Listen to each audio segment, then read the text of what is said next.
is going on, everyone? It's your guy Cole Jackson back here on Road Graders, and today we're going to be diving into the Commanders matchup, getting ready for Jayden Daniels and Terry McLaurin to come to town. Another rookie quarterback coming into Baltimore. If you guys are excited for this matchup, if you're excited about seeing what the Ravens could do to shut down the Washington Commanders, hit that like button for me. Hit subscribe if you're new here. Drop a comment down below. Let me know what you guys think of this matchup. What is the key to you? And this video is brought to you by BetUS. Thank you to BetUS for sponsoring this video. You can use promo code YouTube150 to get 150% sign-up bonus, get 150% deposit match on your first deposit, and 125% on your next two using that promo code. Lines are already up for the weekend. Go check them out. Ravens open as -6.5 favorites, over under 52.5. I really like the Ravens in this matchup, and we're going to kind of get into why. So If you guys are, I mean, this was mostly a fantasy football discussion, but Terry McLaurin wasn't getting deep targets early in the year. People were very upset about it. And that's really what's changed in this Commanders offense is the unlocking of Terry McLaurin deep. And now he is tied for first in the NFL with 11 deep targets being classified as 20 plus air yards. And the interesting thing is that only one other Commander wide receiver has a deep target this year, and that's Dyami Brown, who has just one. So this isn't part of the offense, I would say. I think Kingsbury's offense is known for being a little bit more, dink and dunk, but they do want to work Terry deep. And one of the points that I want to make throughout this video is, for the most part, outside of the Arizona Cardinals game, which I'll show you what an adjustment looks like, when Jayden Daniels sees Terry McLaurin on a deep route with no safety help, he's pretty much throwing the ball. Like, that's been kind of my takeaway going through their 5 games in the pass offense. And so it's really going to be an interesting matchup for the Ravens, because the Ravens are not a team that uses cover 2. So here you can see coverages through week 5. And you can see right here the Ravens, I don't have my screen brush up. Just a sec. The Ravens being 5% in cover 2 and 1% in cover 2 man. So not something that has been a big part of this offense. They do play quite a bit of cover 1. That's something that I don't think is going to help them tremendously in this game, because it's going to create those one-on-one matchups against the boundary receivers if they want to work them deep, giving that safety help over the middle, but not necessarily to the edges. So it's going to be interesting to see how they adjust. But one thing that is interesting is they do use league high cover 6, and so that's going to be one of the interesting aspects in this matchup, because on one side of the cover 6, so this is a cover 6, so quarter, half, so you got your deep half zone coverage here, and then the other two, you got the deep corner and the other safety, are going to split the middle of the field into quarter coverages. So you're playing cover 2 basically on this side. You got those hook zones here. You'll probably get this boundary corner playing more of a flat with the hook defender from the inside, whether that's from dime, nickel, doesn't really matter. But then you're getting that deep half safety. So on this side, and this play is old, so this is against Calvin Johnson, they're giving that deep half look over top of him. But on the other side of the field, if they have trips or they have a slot receiver, they're going to get the hook zones here to take care of the middle of the field and then to the boundary. But those two deep defenders, if they run any sort of vertical routes, or if they run a slot deep route and then an in, you're going to basically get, and you got the coverage rules right here, if it's vertical, this turns into man coverage. So that's really, if you look at there's the rep I showed in the video last week, or this week, sorry, it came out on like Tuesday, where T. Higgins ran a deep route. Brandon Stevens ran with him. That was in cover 4, but it turns into man coverage because it was a deep route with a deep route in the slot. So this is great if they use the deep half safety on Terry McLaurin's side of the field, but if they're going to play man up, this is where the Ravens could get into problems, because if they're running any sort of vertical planes with the other two receivers, and Terry's one of them, so say Terry's a boundary receiver, then it can turn into man coverage and give no safety help over top. And so just interested to see how this works out against the Ravens attack. So let's take a look at some of these deep routes. I've kind of split them up. We're going to start with more outside reps and then take a look at what he does from the slot. He is, I guess, technically in the slot here. He's up on the line of scrimmage, but he's that receiver here. This turns into, and the reason I wanted to put this one is because Jayden Daniels can extend plays. So he's going to get pressured here and extend the play.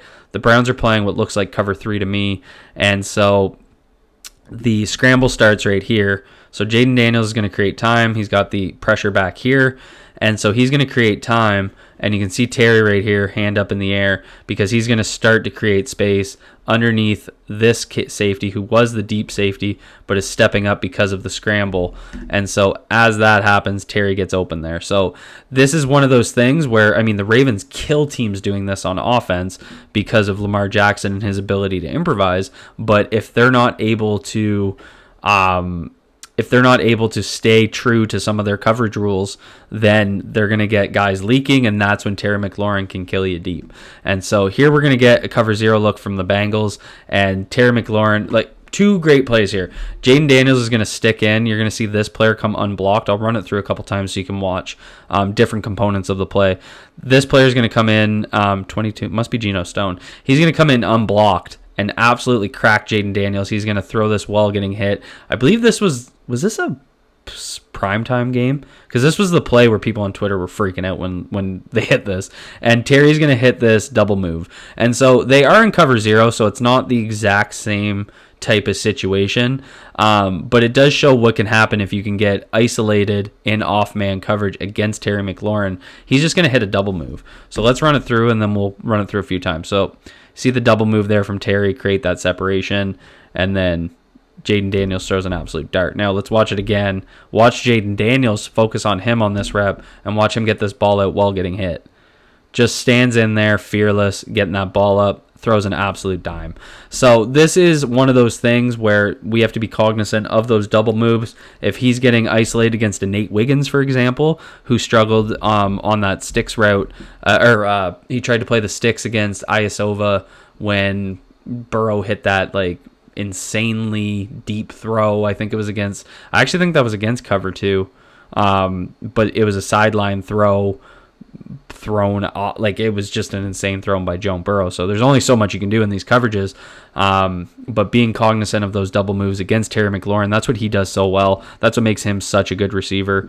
They're going to motion the tight end in here to give him an outside rep, and the Bengals are going to play cover 4 on this, and just really bad coverage by the Bengals. Terry's just going to run by them. Not a whole lot to this. But this is one of the issues with cover 4, because they're going to drop all 4 of these DBs back. So they're splitting it into quarters of the field. But, one of the issues is you drop this defender. I've never been a big cover 4 fan. It's great if you're playing like a prevent defense, just keep everything in front of you, but that's one of the fundamental things. You have to keep the ball in front of you. And the corner on this side, I think it's Cam Taylor-Britt, just plays this so poorly. But because you're playing usually off man and you're dropping so far, you're breaking into a sprint, but then you have no safety help over top, so it just always isolates you one-on-one, because that safety has to play the middle quarter, right? So it's going to create that one-on-one look because it was ran from the interior, like kind of a slot alignment. He's an outside wide receiver, but he's not split out as wide as he can go. He just literally runs a seam here, and he's just going to run that up the inside shoulder. He just runs a little bit of a kick to run to the inside shoulder and create that separation. So not something I expect the Ravens to do. Not a big cover 4 fan.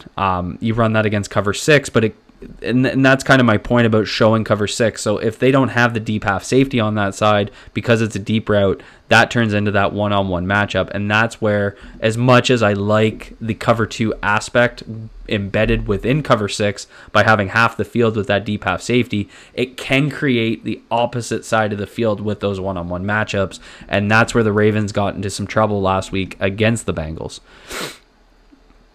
Now you're going to get Terry again. Just Jayden misses him, but you can see what I mean. No safety over top. The safety rotates the other way. It just creates a one-on-one matchup, and Jayden wants to hit that bomb. And so this was actually what looked like. It looked like Jameel Dean was dropping. Or that's not Dean. Dean's 34. The corner on this side drops super far. So watch right here. It must be in cover 3. So see him start to drop, and then he drops and starts to backpedal.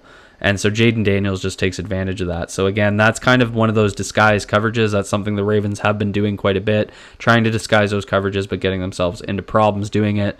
And now we're going to get into some of these slot reps. So Terry's going to start in the slot here and just run a slot fade. And this is something that I think the Ravens could struggle a little bit with their communications if they don't have those down. They had a lot of success because the Bills tried to do this quite a few times, and they had a lot of success communicating passing off routes.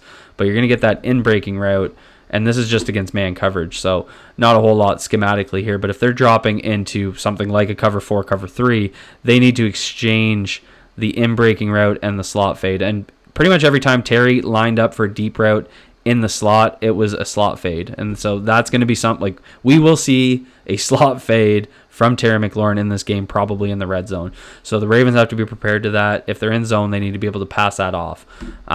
So look, and then you see Terry again here in the slot. So once again, going to just run a slot fade to get that deep route. No safety help over top. You see the safeties on this side of the field. And so Jayden's going to see that, unleash, try and hit that. No completion, but they're looking for that pretty much every time. Now, these two plays from the Cardinals did a good job giving that safety help. Terry had decent production in this game, but I think his average dropped to like 7.4 yards per catch because they were giving safety help. So to show what I mean, so you're going to see the safety here, 31, is going to drop back into a deep cover 1 look, and this works out of cover 1 because Terry's in the slot, and he's just going to run sort of a deep crosser. And so that safety, 31, is just going to take that away by giving that safety help over the middle of the field. So in this game was the only time against the Cardinals where I saw Jayden Daniels throw the ball deep to Terry McLaurin when there was a safety over top. And so this is the pick that he threw, and it's going to be against cover 2. So again, only happened twice, and I didn't see it in another game. So it feels very purposeful, where again, I think he sees Terry McLaurin, with no safety over top, and then he wants to throw that out there. But you're going to see right here, you got those 2 deep safeties, and the safety just jumps the route.